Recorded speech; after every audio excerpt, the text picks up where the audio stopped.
Hello and welcome back to the channel. Today I'm going to take you through how to, sorry, we were Rockies playing in the gym and it's just distracting me a little bit. I'm going to show you how to do a 1.5 single leg hip thrust. This is a fantastic exercise to build hip stability, hip strength, glute strength, hamstring strength. And I actually prefer doing it to barbell hip thrust, to be honest, but that's just me. A 1.5 single leg hip thrust is what we're going to do.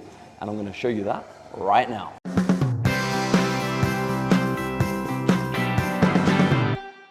So, as you can see, I've got a nice little contraption here.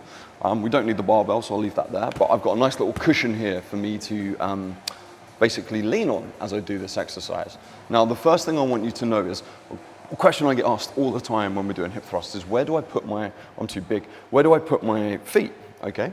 Now, a good thing to think about for this is get right up against what you're gonna lean against. You could equally use a bench for this, but I like using this. Then you're gonna straighten your legs, and wherever your knees are, put the ends of your heels where those knees are. So about there for me. That's tip number one. Now, we're doing 1.5 single leg hip thrusts. Now what you'll see a lot of people do when they do the hip thrust is, one, they don't know what to do with their arms. Now the key to the arms is you want to have them palms up and just out here like so. And then the other thing you want to do is make sure your eyes stay on your knees the whole time as you come up. So basically what we're doing, if you're familiar with the glute bridge exercise, is we're doing a glute bridge, but we're doing it elevated, not off the floor, we're doing it suspended. And that adds a big difference. So on a hip thrust, you'd be here. Now, the position I've got my back on the cushion is, what I'm doing is I'm pulling my shoulder blades together. I'm really pulling together here.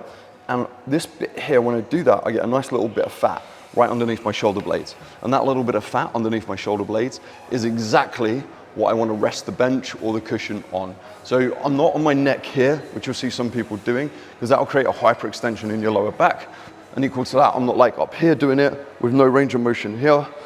I'm just like my shoulder blades are squeezed together, and you can feel it when you get it right, that the cushion is kind of pushing your shoulder blades up and together a little bit. That's where we want to be, okay?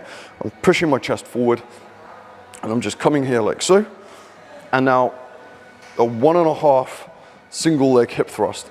As you do this, you want to have one leg in the air like so, okay? Or you can start like this, because I'll switch legs. We're gonna extend this one up so you can see what we're looking for in this leg. Arms like so, chin down.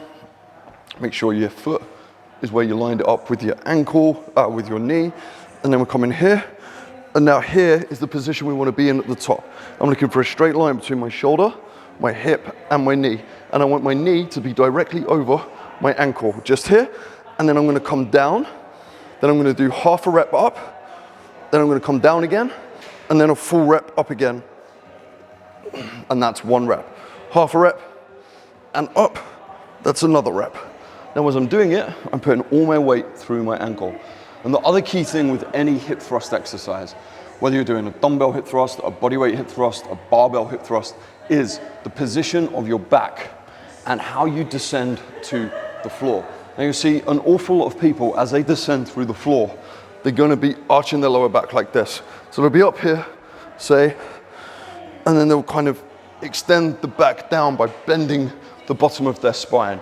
We want to cut that out as much as possible. That's one reason why I always ask clients to keep their eyes on their knees, because that stops, when you do this, the spine moves off the bench. So on the bench, imagine this is your body. What I'm looking for is the whole body to move like this, like a plank of wood, like kind of like a seesaw. I don't know if you can see that very well. Like this, there's no bending as I come down. My spine is basically staying in the exact same position, top to bottom, because I'm just rocking off my shoulder blades on the bench. I'm not just trying to send my bum down to the floor, because that will cause lower back problems as you do it, okay? So let me just show you what that looks like again. Shoulder blades together, chin down, eyes on knees like so. I'm gonna extend one leg up, well, I'll do this side, one leg up like there, eyes on knees, shoulder blades together, I'm coming down, I'm going halfway up, I'm coming down again, then I'm going all the way up like so. And you'll see I'm not thinking about just descending my butt to the floor. In fact, quite the opposite. All I'm thinking about is rolling off the cushion behind me. And that is a 1.5 single leg hip thrust. If you have any questions about this exercise, please, please, please feel free to reach out. It'd be my pleasure to help you. Have a great day, and I'll speak to you real soon. Thanks so much for being here. Ciao, ciao.